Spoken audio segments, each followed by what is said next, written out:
Hello and welcome back to the final session of the 97th Easter Conference organized by the Indian section of the Theosophical Society. For the last 3 days, we have been listening to the deliberations on the theme Theosophy and J. Krishnamurti by eminent speakers. And all the speakers have presented their views in a very remarkable way. And now, having heard all those, we come to a final talk, which could not be more relevant at this point of time, that what should we do as the members of the Theosophical Society. And that is exactly the title of the talk this evening, the work of the Theosophical Society members. And to deliver it, we have amongst us Sister Vibha Saxena, whose hometown is in Pune, but she also has been a native of Lucknow, the city where eminent Theosophist Dr. I.K. Tamini lived. She is a person of science who completed her Bachelor of Engineering from Pune University and MTech in Computer Science from Jawaharlal Nehru University, New Delhi, following which she worked in the field of software development and information technology consulting for many multinationals in US, France, and India. Presently, she lives in Noida with her husband and 2 children, serving as the secretary of Noida TS Lodge and president of TOS Delhi region. On the personal front, she continues as an IT consultant and also teach school children computer programming online. She is one of those persons that I have the pleasure of personally meeting who are destined to be theosophists, who come in touch with theosophy one way or another, and have the feeling like most of us might have experienced on meeting theosophy or coming in touch with the Theosophical Society, that we are home. Being a science student with an inquiring mind, the inquiries into the larger questions of life never stopped even with the passage of time. But the answers that she received from science definitely stopped. That is when she turned to the study of some Indian philosophies, including Vedanta and Kashmir Shaivism. And in 2015, finally, she found theosophy, or as she sometimes feels, that theosophy found her. And the search is over now, the journey begins. So, Sister Vibha, I request you to take all of us along with yourself on this journey of what TS members shall do. Sister Vibha. Thank you, Brother Shikharji. Could you please switch on your camera, please, so we... Yes, I have. Am I visible? Yes. Yes. Great. So thank you, Brother Shikharji. And on this occasion of the 97th Easter Conference, I would like to extend my cordial greetings and a very warm namaste to all of you. I thank the organizers for this opportunity to share my thoughts with all of you. Before I begin, my prayerful thoughts are also with the person who was supposed to speak today, Brother Harihar Raghavan, but since he is unwell, he is not able to deliver the talk. So here I am with you.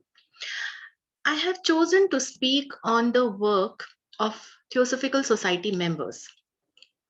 Now, the scope of work of Theosophical Society members is very vast. It extends even beyond the theme of this conference. So we will discuss this work in light of the message of Easter. What is the message of Easter? It is resurrection. It is renewal of life. So in this context, we will try to see that what is the work of the TS members. And also we would try to understand what is the theosophic view of this message of Easter. We know that Easter is celebrated the world over to commemorate the resurrection of Jesus Christ. According to biblical story, after Jesus' crucifixion, his body was wrapped in linen and he was buried in a tomb. Then the tomb was covered with a massive stone. It is also believed that on the Sunday morning, the stone was rolled away and Jesus arose out of the tomb. He walked out of the tomb. This resurrection of Jesus symbolizes his victory over sin and death. And everywhere in the world, services are held on Easter and hymns are sung for this occasion. Now, let us understand what is the theosophical view on resurrection.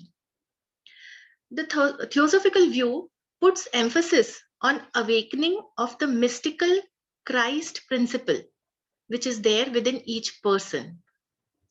This is the resurrection of the divine spirit, which is within each man, the Jivatma, which rises to meet its source, the Paramatma, ultimately Parbrahma.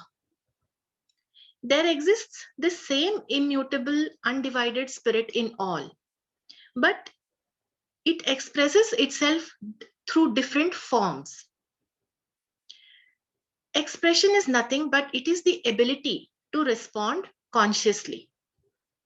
So we say that consciousness, it sleeps in the mineral, it dreams in the plant, it is awake in the animals, and it is self-aware in man. Now in man, it is called the Christ principle, the immortal man. But we live our life for most part unaware of this principle, as if it were sleeping in us too. And so this Christ principle, it must awaken, it must rise, it must resurrect, and it must become one with its source, Parabrahma, which is the eternal divine spirit. So this is what is resurrection. Now, in the early days of the Theosophical movement in India, a document of very valuable instructions, it was passed on to the principal members which were there at the time. And this letter, it embodies some very important ideas on principles of action. That means what the Theosophical Society members must do. This letter is known as the letter of the Mahachohan. He was the spiritual guru of Mahatma M, one of the founders, inner founders of the Theosophical Society. So in this letter, it is mentioned that once unfettered and delivered from their dead weight of dogmatic interpretations. See, here we are talking about the doctrines of all religions. Okay, so once these doctrines, they are unfettered and delivered, meaning that they become free from what?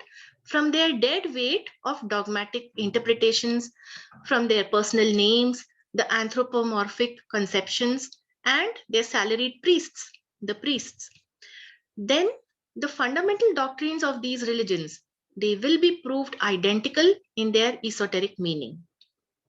This forms the basic premise of Theosophy, that Theosophy is the truth underlying all religions when they are stripped of their accretions. This is exactly what is mentioned in Mahachohan's letter. Further, the letter also states that Osiris, Krishna, Buddha, Christ, all will be shown as different means for one and the same royal highway to final bliss, Nirvana. These are the words of Mahachohan. What is the final bliss or Nirvana? It is again the merging of the individual into universal, or rising of the Jivatma back to its source, the resurrection. Right? So, who are the means or what is the way for this resurrection? Osiris, Krishna, Buddha, Christ. They are the different means, different names in different religion, but they are the same. And they are the way to achieving this resurrection, the Nirvana.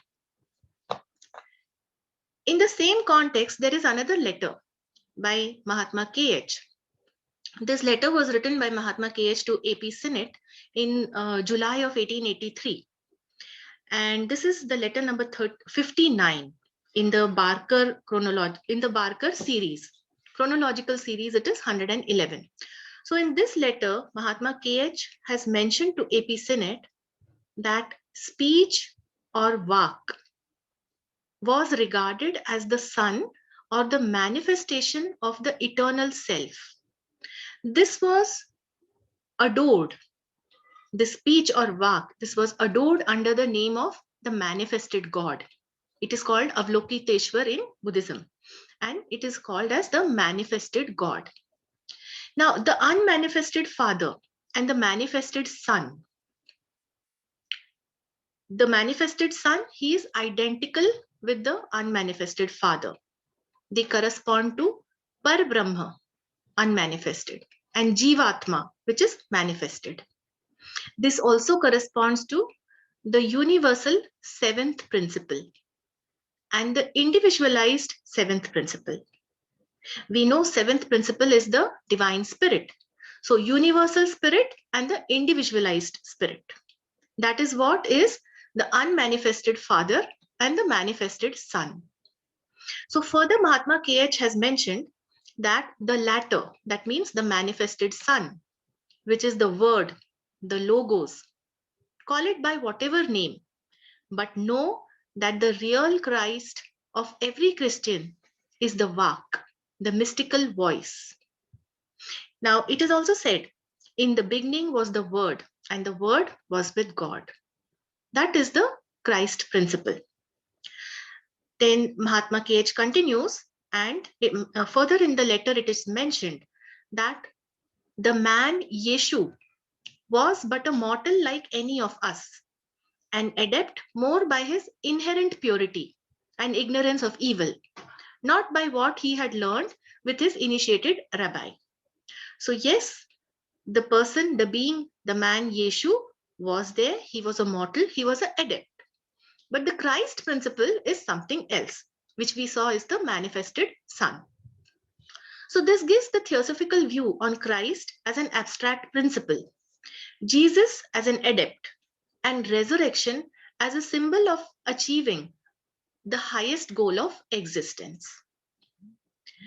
So in light of this, how should we interpret the work of the TS members? It is in this light that we have to understand what is the work we as members of Theosophical Society need to do. Mahatma K.H. mentioned that the chiefs want a brotherhood of humanity.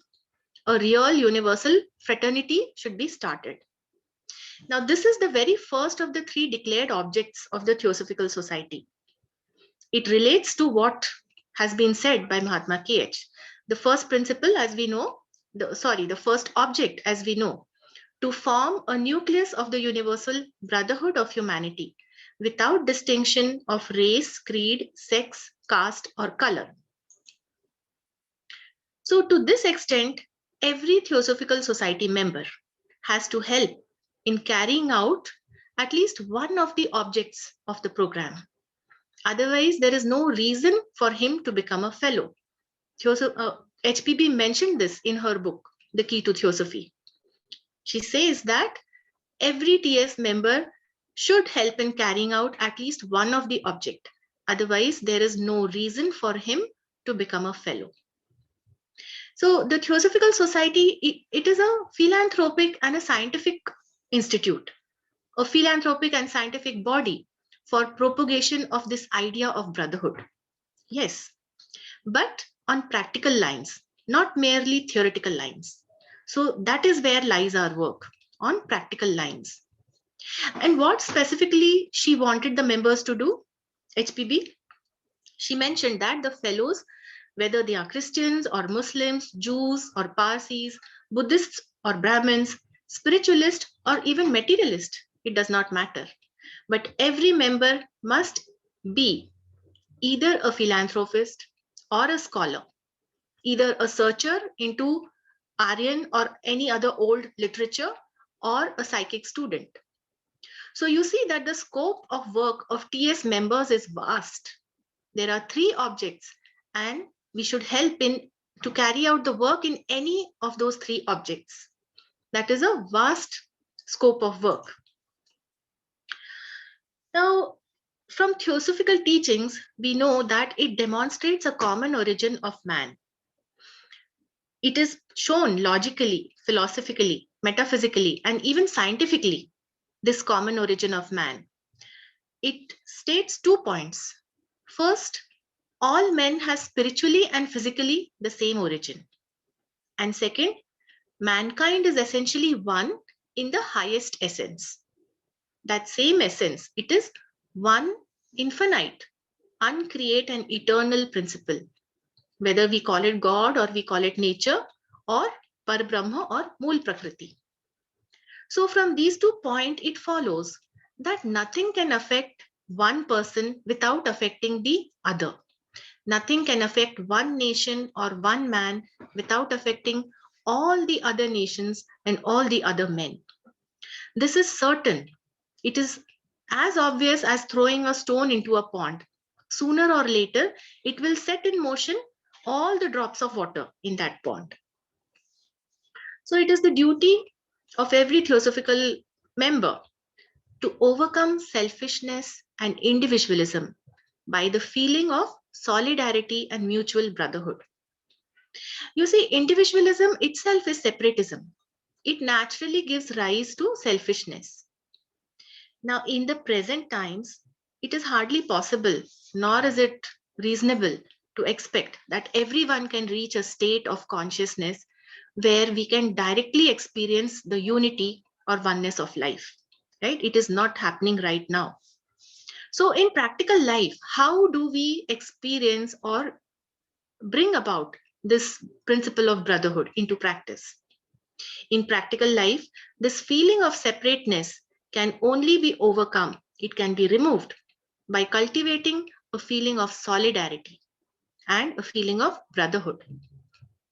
So the principle of brotherhood of humanity, this is one of the eternal truths, and it governs the world's progress. This is a very important sentence, that it governs the world's progress. That means progress of nations, progress of entire mankind. No man can progress alone. No nation can progress alone. This principle of brotherhood, it distinguishes human nature from brute nature.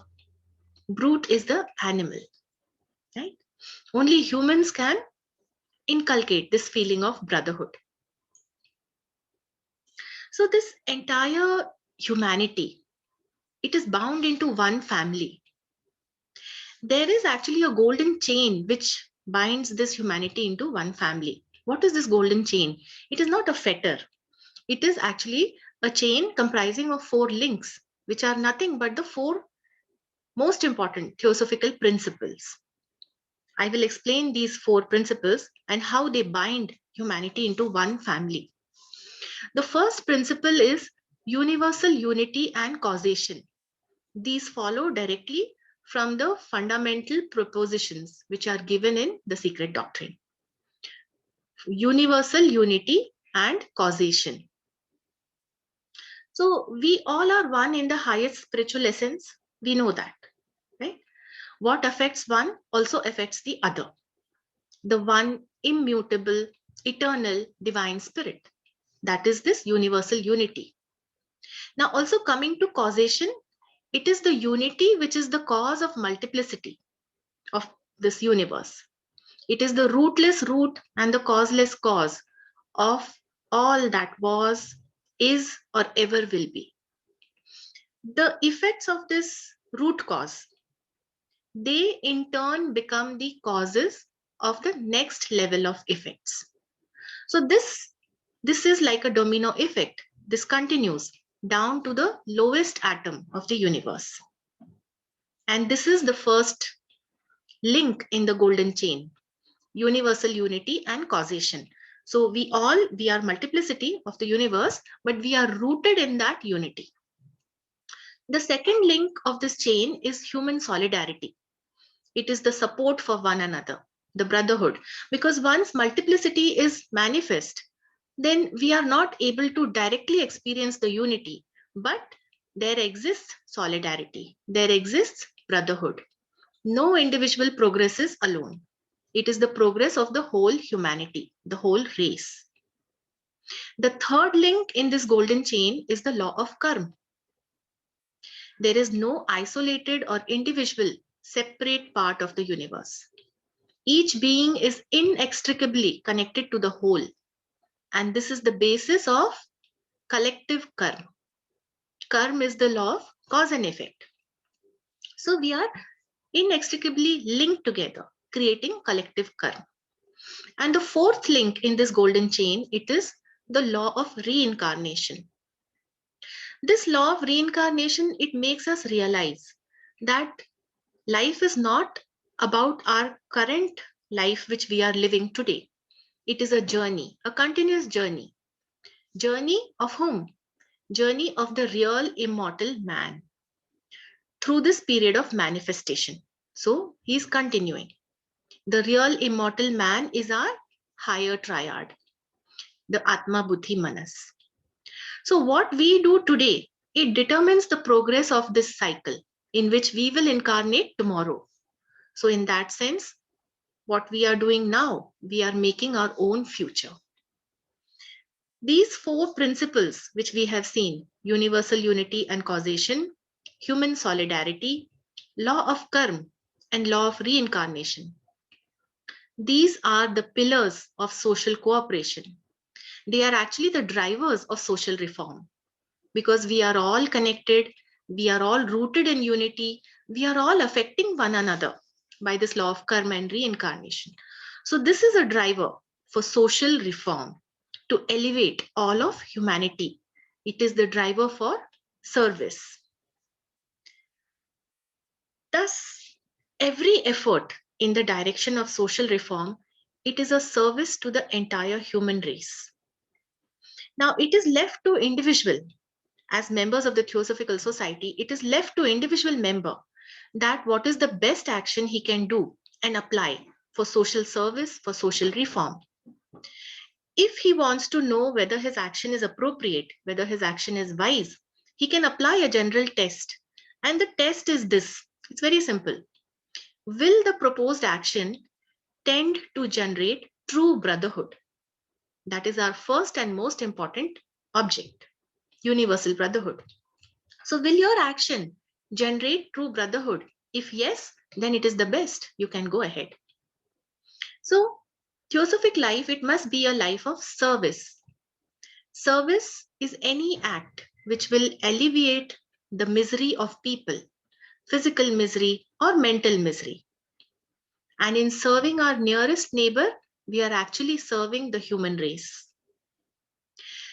What does it matter if we cannot do big things or things which we call larger than life? If we cannot do great things, let us do small things with great perfection. Because the importance of service is not in size, but in act, in the perfection of detail. So this is what we must keep in mind to achieve this ideal of brotherhood in practical life. By serving mankind, by recognizing the same Christ principle in all, this is putting into practice this ideal of universal brotherhood. This divinity in man, this resurrects. This is what rises. It comes back to life from the sleeping state. It resurrects to become the one in all and the all in one. Let this be the message for this Easter for all of us. And with this, I would like to conclude my talk. Thank you very much.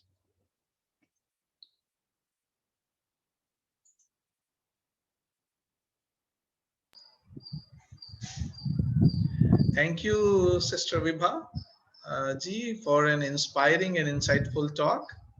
And of course, I would not like to summarize it, but the one sentence that I really touched or impacted was, if you cannot do great things, do the small things, because any effort made brings about its own result.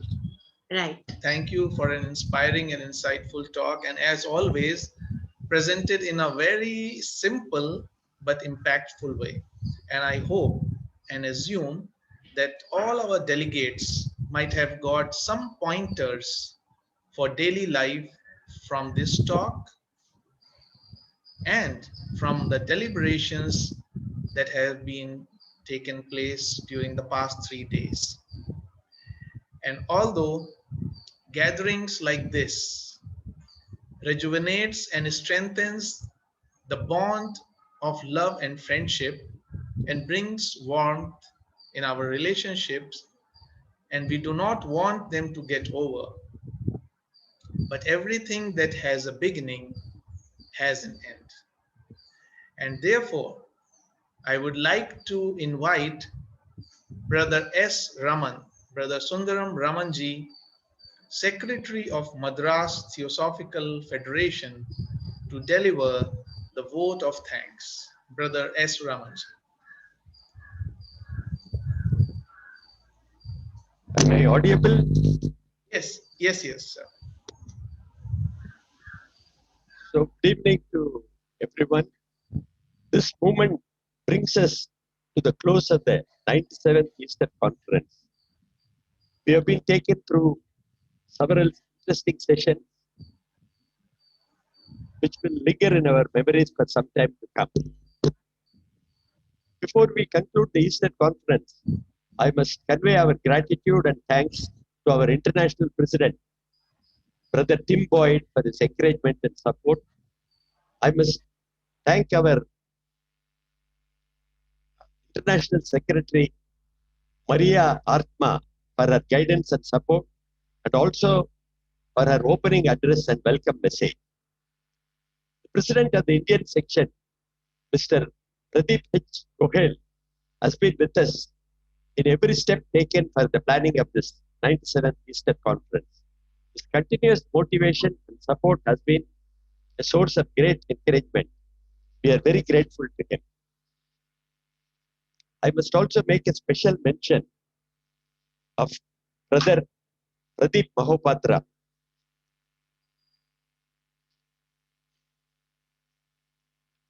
the conference officer, for his continuous effort, good planning, and online meeting arrangements.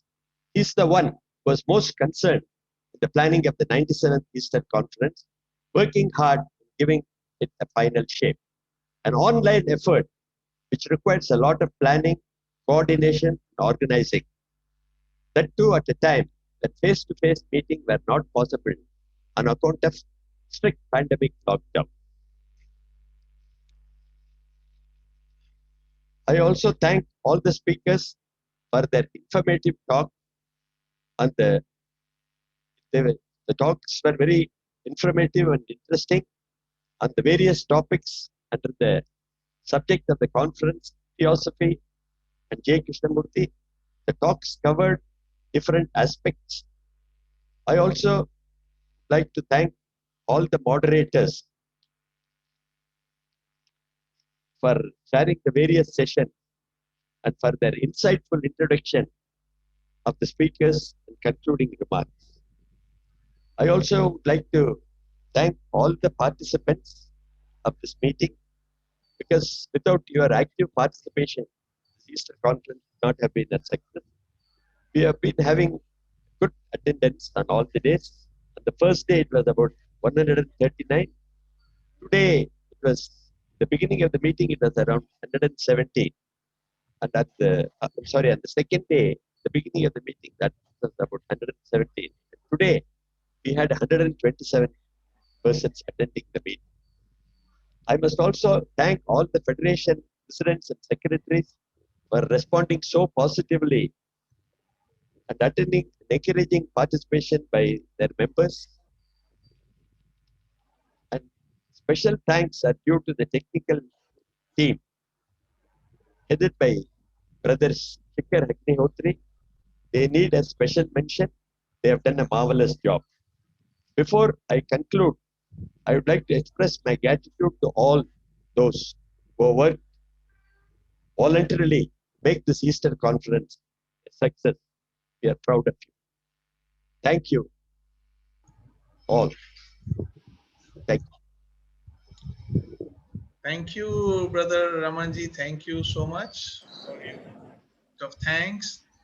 And now we are in the final phase, nearing to the end of this 97th Easter Conference. So, as the wisdom tradition goes, parting must be peaceful, not just for oneself, but for all the participants involved. So, I would like to invite Sister Jayashree Kannan to say the Shanti Mantram to end this session. Sister Jayashree.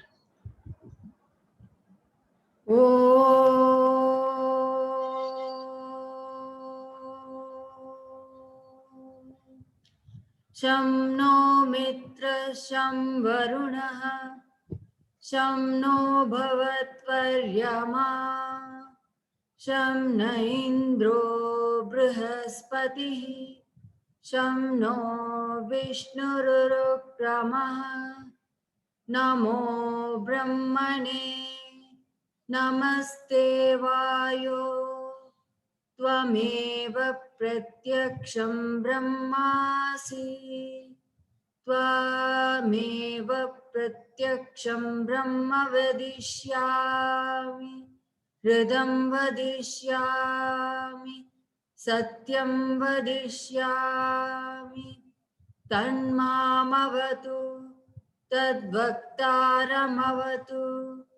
अवतु माम् अवतु वक्तारम्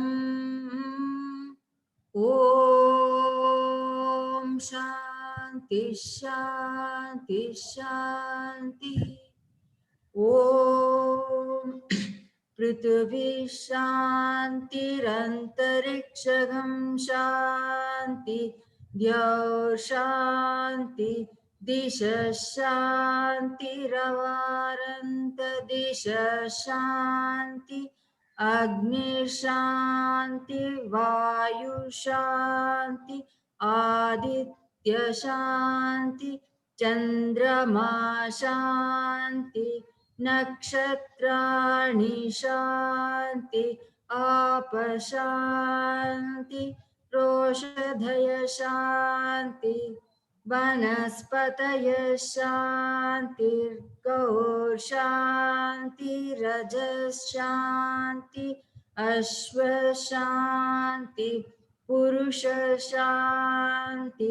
ब्रह्म शान्ति ब्राह्मण शान्ति शान्तिरेव शान्ति शान्तिर्मे अस्तु शान्ति ॐ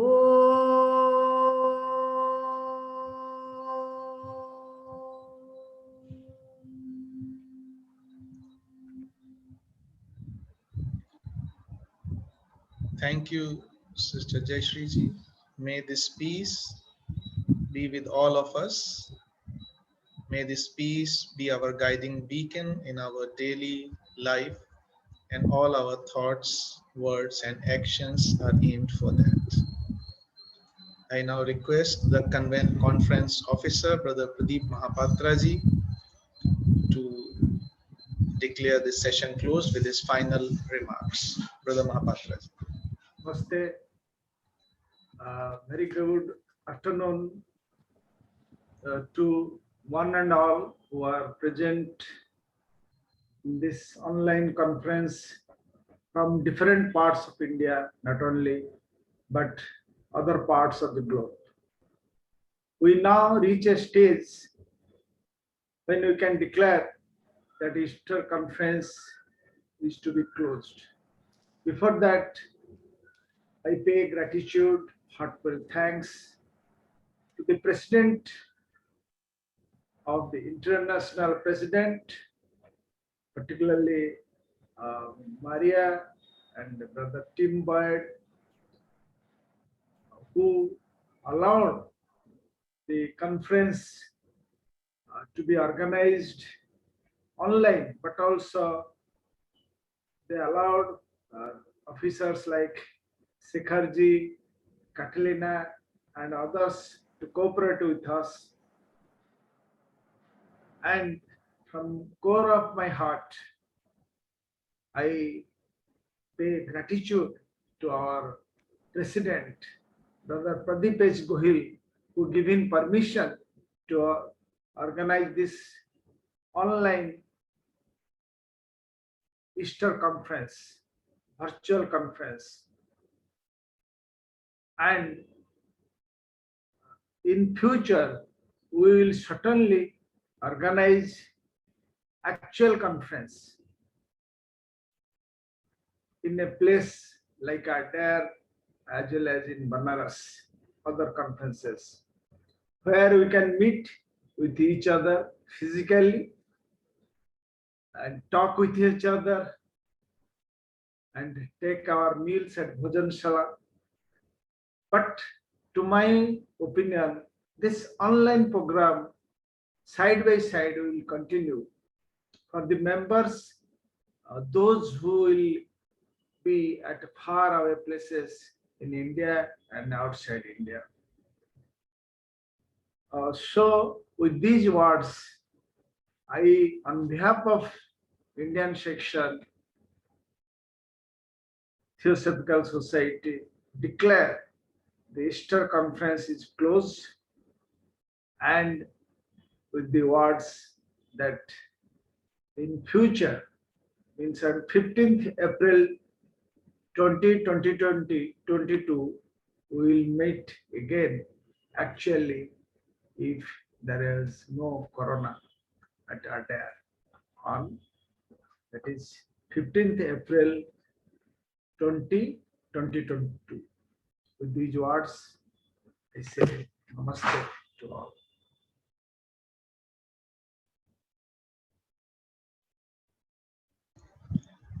Okay, sir, I will end this meeting now.